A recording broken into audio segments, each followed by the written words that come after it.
అవునవును. అందుకే యాటిట్యూడ్ అసలు ఆ మోడల్ మారిందా అని అడిగింది కారణం అదే.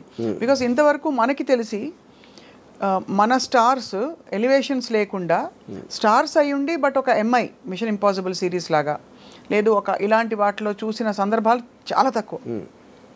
బికాజ్ మామూలు మన సినిమాలో హీరో ఊరికే ఇలా తల తిప్పితే కూడా దానికి ఒక ఎఫెక్ట్ ఇది ఒక స్టార్ హీరో.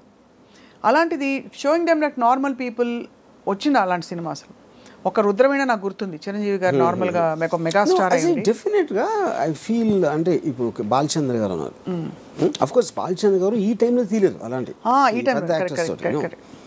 విశ్వనాథ్ గారు. ఆఫ్ కోర్స్ నాకు తెలిసి వెన్ ద టైమ్ సాగర్ సంగమం ఆ టైంలో తీసినప్పుడు Kamal Haasan image would have been very different. అప్పుడు వచ్చిన కమల్ హాసన్ ఫిలిమ్స్కి సాగర్ సంగమంకి ఏమి ఏదో ఉండదు.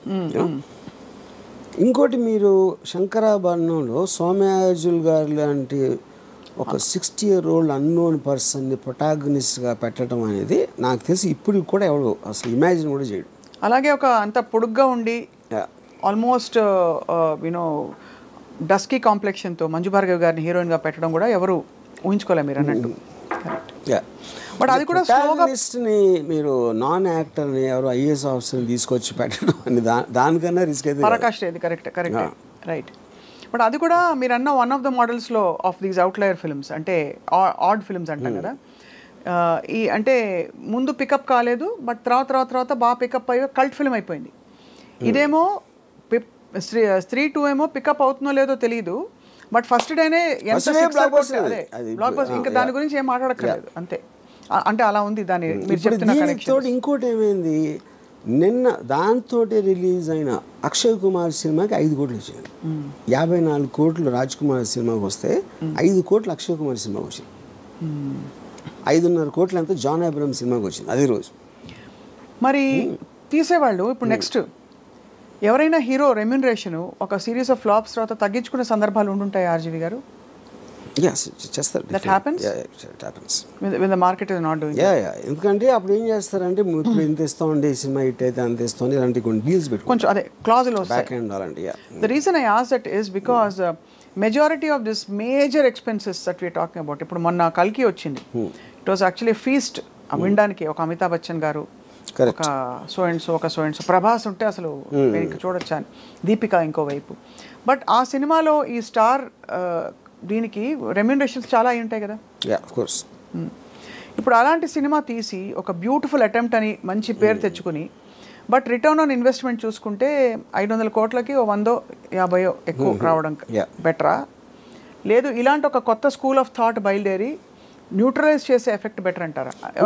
ఇక్కడ ఒక డేంజర్ ఏంటంటే, అంటే అది డేంజర్ అనొచ్చు కాదు కూడా, డేంజర్ ఏంటంటే మీకు సంవత్సరానికి 150 సినిమాల్లో రేంజ్ వైజ్గా చిన్న సినిమాలు అని చెప్పుకునే 90% ఉంటాయి. దాంట్లో 90% ఫెయిల్ అవుతాయి. సో ఆ 10%లో మీ సినిమా ఉంటుందా ఉండదని తెలియదు కదా మీకు. అవును. But economy will run like that. అంతే. అది that is a fail safe. అప్పుడు మేము పెద్ద సినిమా చేసి అన్కంట్రోల్డ్ బడ్జెట్ ఎంత రెమ్యూనరేషన్ ఇచ్చినప్పుడు ఎంత పోవటానికి ఛాన్స్ ఉందో. ఇప్పుడంటే ఇప్పుడు నేను పేరు చెప్పండి, ఒక సినిమా మీరు 400 కోట్లు తీసారనుకోండి, దాంట్లో మీకు 200 crores నష్టం వచ్చింది అనుకోండి. ఇప్పుడు మీరు దీని బేసిస్లో 10 కోట్లు 15 కోట్లు సినిమా తీస్తే ఎంత పోయినా కూడా మీకు 10-15 పోతుంది. ఇక్కడలాగా 200 పోదు. అంతే కదా. అంతే కానీ రిస్క్ ఇస్ లెస్ అంటే ఎక్కువ. బట్ కొడితే జాక్ పాట్ కొడితే ఇంకా తిరుగుంటుంది అది. బట్ ఆల్ ద సేమ్ ఈ హీరోలందరూ వాళ్ళ రిస్క్ కూడా ఒక సినిమాలో ఎంగేజ్ అవ్వడం ఈజ్ వెరీ హై బికాస్ వాళ్ళు తొందరగా పీక్ అయిపోతారు. ఆ తర్వాత దానికంటే ఏదైనా తక్కువ ఇస్తే చూసుకోరు. చచ్చినట్టు ఆ లీగ్ ఆఫ్ మార్కెట్లోనే ఇప్పుడు ప్రభాస్ వచ్చి సడన్గా యూనో మంచి ఒక ఇలాంటి ఒక 127 hours లాంటి సినిమాలో ఆర్ సంథింగ్ చేస్తారా అంటే whether people will digest, whether he'll take that risk we don't know. He's compelled to work now in very very big projects. దానికి రీజన్ ఏంటంటే 127 hours ఈ లెక్క తిరగదు అనుకోండి ఏదో సంథింగ్. ప్రభాస్కి డబ్బులు ఇచ్చేది not about the story, not about that.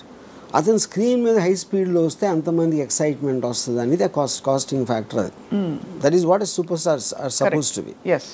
అప్పుడు అలాంటి మూమెంట్స్ ఉన్న స్టోరీనే వాళ్ళు ఎన్నుకుంటారు.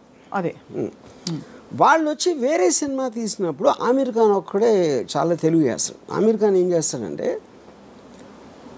ఇప్పుడు ఏంటి, ఒక సపోజ్ తను గజనీ లాంటి సినిమా తీసాడు కూడా, చాలా పెద్ద హిట్ అయ్యేది. తర్వాత తను తారే జమీన్ పే తీస్తే తారే జమీన్ పేలో చూస్తారా, అది మంచి స్టోరీ, కానీ గజనీకి అలవాటు పడిన వాళ్ళు దీన్ని చూస్తారా అంటే దానికి ఆమీర్ ఖాన్ ఏం చేశాడంటే గజనీ నమ్మిన ప్రైస్లో 1/10 కమ్మాడు తారే జమీన్ పే. అప్పుడు ఆమీర్ ఖాన్ లాజిక్ ఏంటంటే నేను ఈ సినిమాలు కూడా చేస్తాను, కానీ ఆ ప్రైస్కి అమ్మినప్పుడు ఆ ఆడియన్స్ని నేను రీచ్ అవ్వలేను, దీని ఆడియన్స్ దీనికి ఉంటారు. కరెక్ట్. యా, అప్పుడు ఏమైంది, గజనీ కాస్ట్ 40 crores అయితే ఇది 5 crores అయింది. 5 crores అయ్యేటప్పటికి ఇది కూడా 60 చేసింది, 60 crores తారే జమీన్ పే. అదే ఒక 90 చేసి ఉండొచ్చు. 60 కాకపోయినా 10 చేసినా కూడా హిట్టే కదా. అప్పుడు ఏంటి, మీరు ఎంత కాస్ట్ చేశారు, ఎంత వచ్చింది చూసి 100 మంది 1000 మంది చూసారు అనుకోండి ఆ పెద్ద సినిమా, దాంట్లో 900కి నచ్చకపోవచ్చు, కానీ వాళ్ళు చూసారు, మీరు ఆ డబ్బులు అయితే మీకు వచ్చేసినాయి. ఇప్పుడు ఇక్కడేమో 100లో 90 మందికి నచ్చినాయి. అవును, కానీ ఈ సినిమా చూసే జనం ఉన్నదే 100 మంది. నేను ఆన్లైన్ సాటిస్ఫై చేసినా కూడా నాకు హ్యాపీ, అది ఆమీర్ ఖాన్ లెక్క. ఓహో, అంతే. యా, అందుకని తను ఎక్స్ట్రీమ్లీ లో బడ్జెట్ వేస్తాడు, లేకపోతే వెరీ హై బడ్జెట్, రెండు. అప్పుడు వాటి డిజైన్ వేరే ఉంటుంది అంతే. Effectively ROI is better satisfied here, return on investment. ROI definitely. మీరు 40 crores సినిమా 90-80 చేయడానికి, 5 crores సినిమా 60 చేయడానికి ఎంత డిఫరెన్స్ ఉంది. పీకే గురించి కూడా అలాగే చెప్పారు. పీకే సినిమా రిలీజ్ అయినప్పుడు ఆమీర్ ఖాన్ ప్రొడ్యూస్డ్, దాని cost of production was much less than so many other films ఆ టైంలో వచ్చినవి ఆ లీగ్లో. సో బట్ ఇవన్నీ ఏంటంటే ఈ యాజ్ అన్ అనాలిసిస్ ఎంత హాలీవుడ్ స్టార్స్, ఇప్పుడు ఫర్ ఎగ్జాంపుల్ టామ్ హ్యాంక్స్ ఉన్నాడు, హీల్ డూ కాస్ట్ అవే, ఒకే యాక్టర్ మొత్తం ఐలాండ్లో ఒకడే ఉంటాడు, he'll do a very big budget of some other film. You know వాళ్ళు ఏంటంటే వాళ్ళంతా స్టూడియోస్ కంట్రోల్ చేస్తాయి, బయర్స్ ఉండరు. ఈ బయర్స్ మీడియేషన్ లెవెల్లో ప్రైసెస్ అనేది ఇది అయిపోతుంది. అప్పుడు PVR జానేతో జానేనా సినిమా, అదే ఒక 5 కోట్ల సినిమా, ఆమీర్ ఖాన్ మేనలుడు, ఆమీర్ ఖాన్ ప్రొడ్యూస్ చేశాడు. ఆమీర్ ఖాన్ ఏం చేశాడు, అది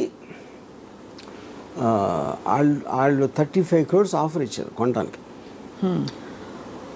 ఆమీర్ నేను వద్దన్నాడు, నేను 5 కోట్లకి తీశాను, మీరు నాకు డబ్బు ఇవ్వద్దు అసలు, రిలీజ్ చేసి 95% ప్రాఫిట్ నాకేమన్నాడు.